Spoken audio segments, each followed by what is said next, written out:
Injil itu kabar baik, berita keselamatan. Katakan dulu, berita keselamatan. 1, 2, 3. Berita keselamatan itu Injil. Berita keselamatan yang diberikan kepada kita lewat pengorbanan Kristus, lewat pengorbanan Tuhan Yesus Kristus yang adalah Allah menjadi manusia, yang nanti bulan 12 tanggal 1 sudah ada Natalan, yang itu kita rayakan bersama-sama. Jadi Natal itu bukannya sekedar seremonial, hanya perayaan belaka, tapi itu adalah kabar baik. Katakan dulu, kabar baik. Kabar baik bagi semua orang, bukan hanya orang Kristen, bukan hanya orang yang ada di gereja, bukan hanya orang yang sudah Pentakosta atau karismatik atau Betel, apapun itu, bukan. Tapi untuk semua orang. Ini tugas kita yang sudah menerima Injil, yang sudah menerima keselamatan, yang sudah menerima mujizat, yang sudah menerima berkat, yang sudah menerima firman, sudah menerima hadirat Tuhan, yang sudah dibaptis Roh Kudus, yang sudah mengalami kepenuhan Roh Kudus. Tugas kita adalah memberitakan Injil, beritakan kabar baik.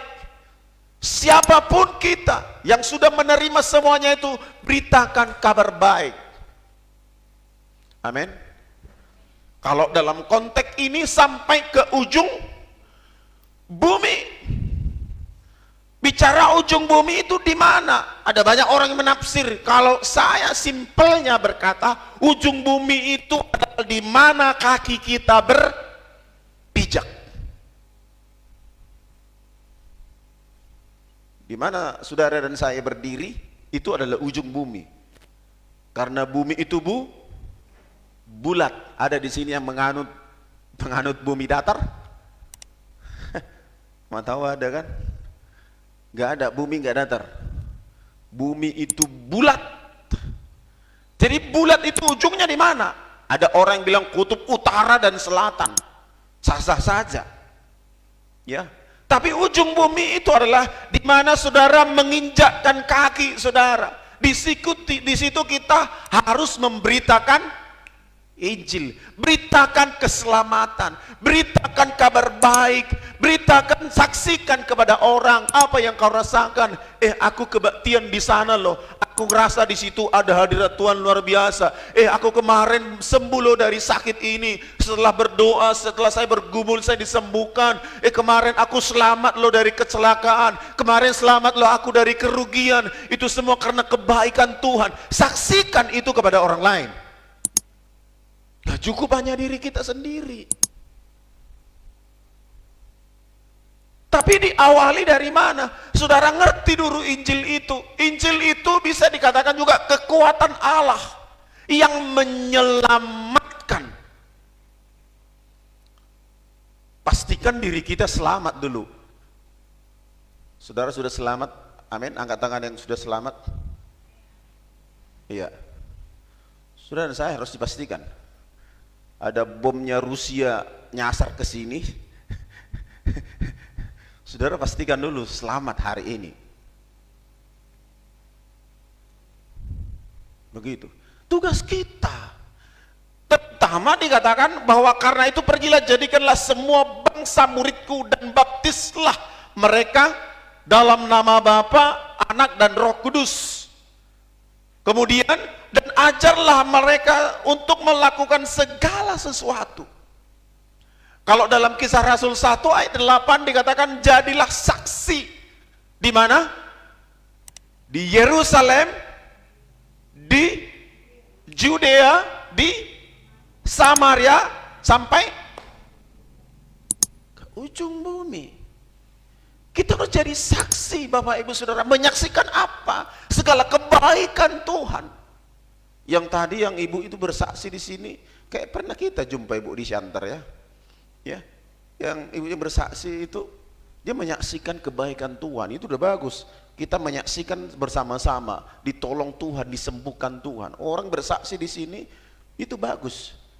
Tapi itu masih lingkup kita, Saudara. Kita harus bersaksi untuk anak-anak kita. Kita harus bersaksi untuk keluarga. Bersaksi untuk siapa? Lingkungan kita, tetangga kita, Samaria.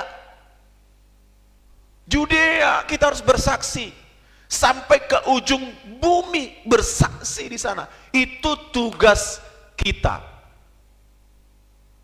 Atau kita kalah dengan apa namanya itu, yang menjual minyak itu, minyak karo, minyak Cina, minyak apa? Untung mereka berapa sih di situ? Cuman kecil, nggak banyak. Tokenya yang kaya. Untuk mereka sedikit, dikasih uang jalan segini, kamu harus jual ini, kalau kamu jual sekian dapat hasil sekian. Itu sifatnya yang sementara. Tapi kabar baik yang kita bawa itu sifatnya kekal. Amin. Kita sedang menimbun investasi kita ke surga. Menimbun apa yang bisa kita lakukan di bumi. Kita sedang menimbun berkat kita di surga, memberitakan, membawa orang-orang datang kepada Kristus. Tugas kita sama-sama. Bukannya tugas kita dengar firman, disembuhkan, dipulihkan, ditolong. Hei, itu sudah baik. Tapi yang lebih baik adalah, yang lebih next level, menjadi saksi Kristus. Ini tugas kita. Dokojo kiri kanan mi tugas tadi dah mojo.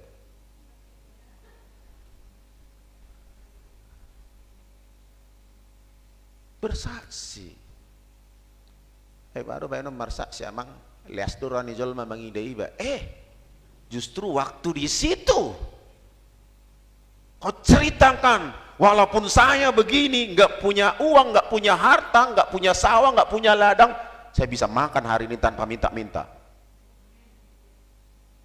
Halo? Gitu loh.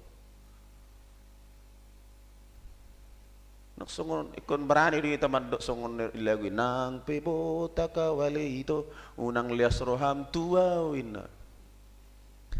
Nang peompong awali itu unang les rom tua.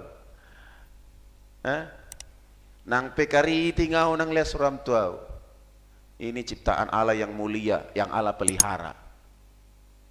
Tangarong pangulakku, tangarong karejo gelekku makirimi hemeng tua.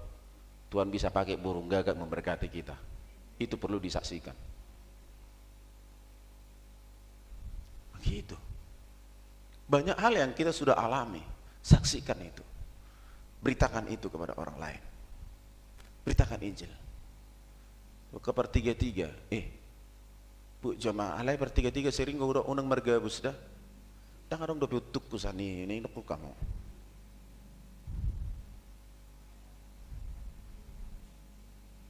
Selalu dulu unang dokodang kau piutuk kusani. Tak baik memang otik naik. Otik do piutuk kusani namu. Ayo otik kau relatif don. Oh barang bagus ini jangan don impor dari luar negeri. Tapi saya titibosi do. Enggak boleh ya. Menjual tiga-tiga begitu. Jadi saudara, beritakan Injil lewat apa? Lewat apa yang kita alami. Ya, saudara sudah menerima kuasa, amin. Ada Roh Kudus. Sama-sama kita baca Kisah 1 ayat 8. 1, 2, 3.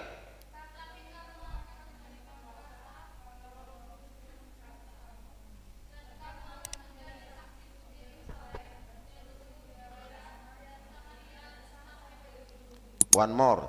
1, 2, 3.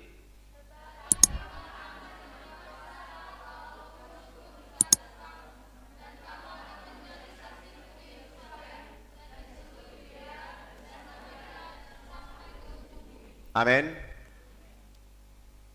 Aku nggak punya kuasa itu loh. Nggak punya kuasa. Kalau bahasa Jawa ini punya kuasa itu kesaktian, sakti. Ya, dalam arti seperti orang dukun sakti. Ya lebih dari situ. Ya, sakti, penuh kuasa. Kamu akan menerima kuasa kalau Roh Kudus turun atas kamu. Saudara, memang saya yakin saudara sudah ngalami namanya Roh Kudus. Amin. Sudah ngalami namanya hadirat Tuhan yang luar biasa. Sudah ngalami namanya dijamah, dilawat oleh Roh Kudus. Tapi yang belum dibaptis hari ini, serahkan dirimu dibaptis. Itu dibondar di jolo bisa dibaptiskan di situ. Itu terima kuasa itu untuk apa? Untuk menjadi saksi. Nggak cukup hanya oh dalam syakar, nggak cukup. Nggak cukup hanya kedik, nggak cukup. Nggak cukup hanya cincong, sang, nggak cukup.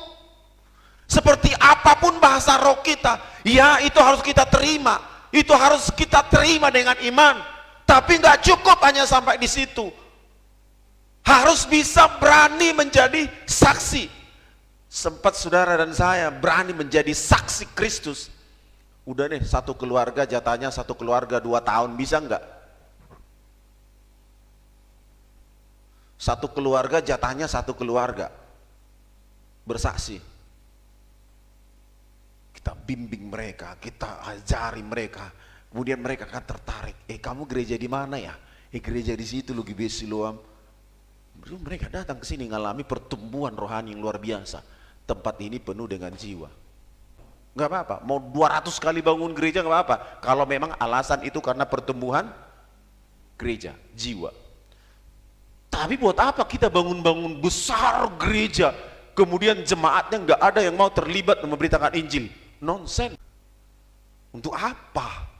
Gereja besar itu operasionalnya besar. Gereja kita kayak gini aja operasionalnya udah besar. Ini kita harus punya scaffolding. Ini lampunya ini sudah mati, entah kurang kuat di sini. Ini butuh scaffolding. Butuh tangga yang tinggi untuk naik ke sana. Kalau putus ini lampu, kita butuh tangga yang tinggi. Jadi dengan lebih besarnya gereja, lebih banyak fasilitas, akan makin banyak memakan operasional yang besar.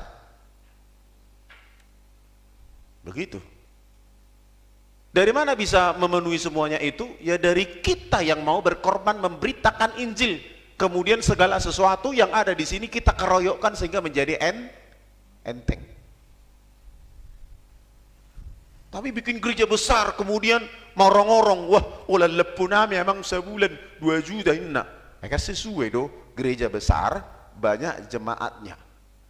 Tapi kalau gereja besar, isinya sedikit, ya pendetanya yang tumpur.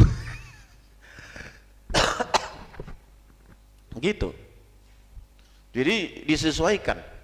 Tapi kalau kita sudah penuh gereja di sini, kemudian banyak orang datang, kemudian kita merasa sesak, ya mau nggak mau gereja ini harus diperbesar. Mana tanggung jawab kita sebagai orang-orang yang sudah menerima kabar baik? Tanggung jawab kita sebagai orang-orang yang sudah diselamatkan, orang yang sudah mengalami Roh Kudus, orang yang selalu diajar, orang yang selalu mengalami mujizat. Tanggung jawab kita di mana? Taruhkan dulu dalam hatimu, Tuhan, ini tugasku sebagai orang yang berita kabar baik. Orang yang sudah mendengar kabar baik itu, saya akan beritakan Injil itu kepada siapapun. Haleluya. Terlebih di rumah kita, di suami kepada suami, kepada istri. Itulah Natal, membawa kabar baik. Amin.